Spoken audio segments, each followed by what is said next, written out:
Good morning, my Real News Midday TV family. Thank you so much for tuning in this morning for another news update for Sunday, September 28, 2025. And I'm wishing for everyone a wonderful and a blessed Sunday. And in the news this morning, Manchester High in prayer as search continues for missing student Jayden Smith.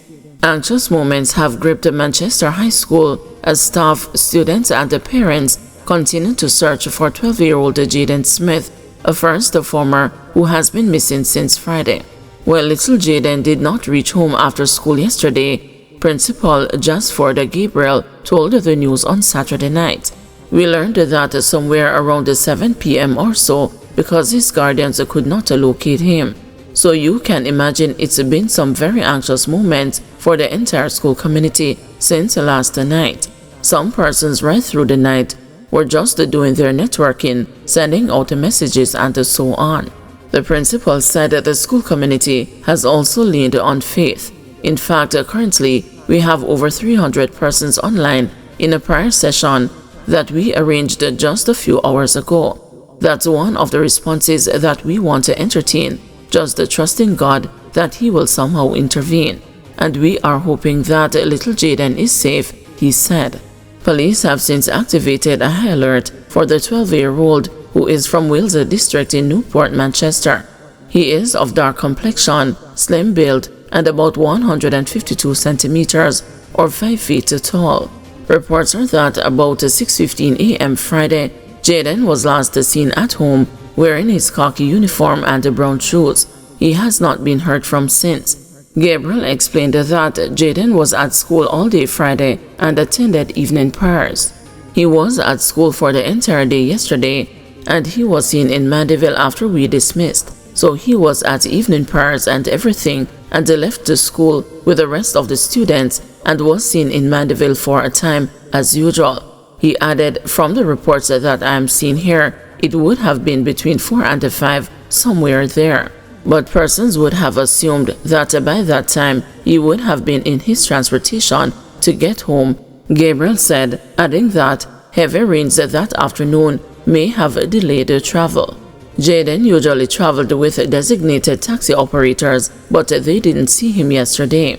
He didn't report to them, Gabriel noted, adding that schoolmates later said they saw him at Mega Mart, a wholesale and retail supermarket outlet. But Gabriel said nothing that is too conclusive that could help us thoroughly or in any significant way with the investigation. Jayden just started Manchester High School.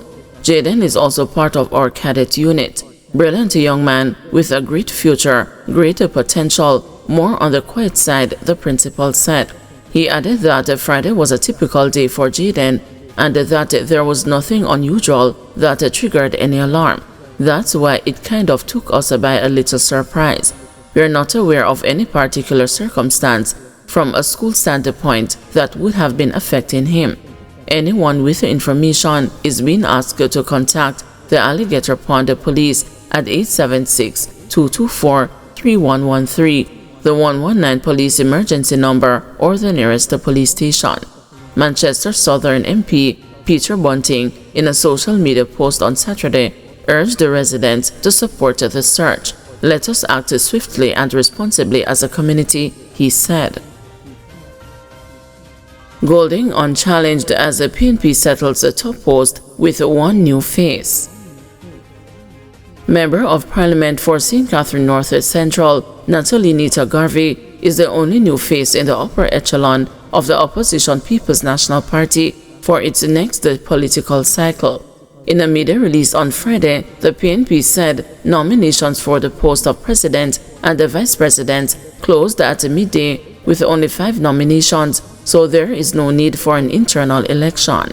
Mark Golding, who has served as a PNP president since November 2020, was as expected the sole nominee for the party's top position, giving him another 2-year term after leading the Comrades to a vastly improved showing in the last general election.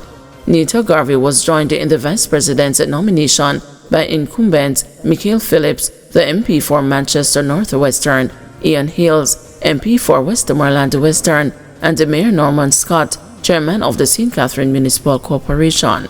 In a release over the signature of the General Secretary, Dr. Dayton Campbell, the PNP said it wanted to place on record its appreciation for Senator Donna Scott Motsley, who opted not to seek re-election as a vice president. Comrade Scott Motsley has served with distinction in the role over the last several years and played a pivotal part during the election campaign. The PNP acknowledges and thanks her for her outstanding service and a commitment to the movement, said Campbell in the release. Looking ahead, the party will convene its two-day National Executive Council meeting on October 4 to 5, to be followed by the annual regional conferences and the election of regional officers. The calendar of activities will conclude with a one-day private session of the annual conference on November 30, 2025. The PNP remains focused on advancing its agenda of justice, inclusion, and the progress for the Jamaican people, added Campbell.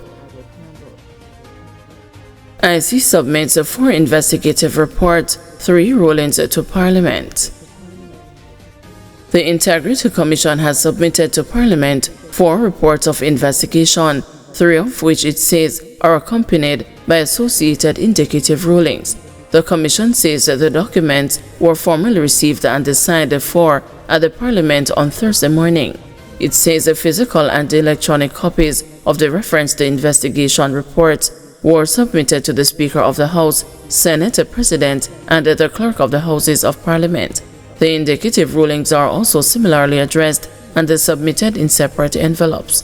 The Integrity Commission says it anticipates that its investigation reports, which were submitted pursuant to and in conformance with Section 54 of the Integrity Commission Act, together with the associated indicative rulings, will be tabled in both houses of Parliament as soon as possible. Economist says Jamaica stands to benefit from S&P rating upgrade. Economist Keenan Faulkner says that Jamaica stands to benefit from more international investment with the latest credit rating from Standard & Poor's. The world's top credit rating agency, S&P Global Ratings, has raised its long-term foreign and local currency sovereign credit ratings on Jamaica to BB from BB-. Mr. Faulkner, speaking Friday with the news, said this puts Jamaica in a favorable position on the international scene as it signals that the country is able to repay its debts. In the eyes of international investors, it is more risky for them to deal with countries with lower credit ratings because now the perception of risk is what is higher. With Jamaica's credit rating now going up, and it's the highest since S&P has done this for Jamaica's sovereign debt since 1999, then they're going to look more favorably in Jamaica's direction. It might not happen immediately, but it's something that you can now consider when you are sitting at the negotiating table with international investors and creditors. You can point to them that, look, our program of fiscal consolidation and debt reduction over the last 10 to 15 years has resulted in the country now being viewed as more credit-worthy. Guys, thanks for watching. Please join us this afternoon at 2 p.m. for another news update.